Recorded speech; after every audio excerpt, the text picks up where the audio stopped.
Okay, so after we got the 4 posts up, we had to get these 4 long centers up.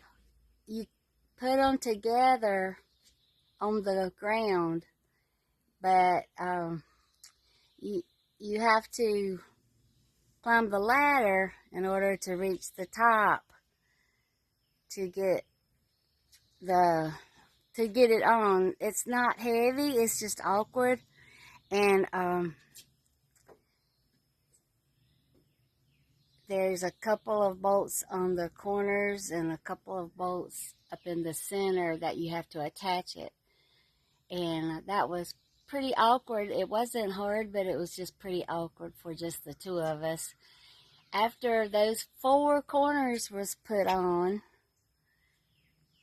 1, 2,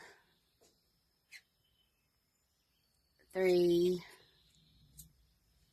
4, then we had to do the braces, and they wasn't that hard, but you have to make sure that you leave the corners pretty loose because they have to stretch out enough for these braces to fit. That one, that one, that one, and that one. And like I said, just leave the corners kind of loose so that they will adjust to fit. And then after those braces was put on, we put the top on, which wasn't hard at all. It was just a couple of bolts, and a tall ladder will reach that. And now we're ready to put the roofing on.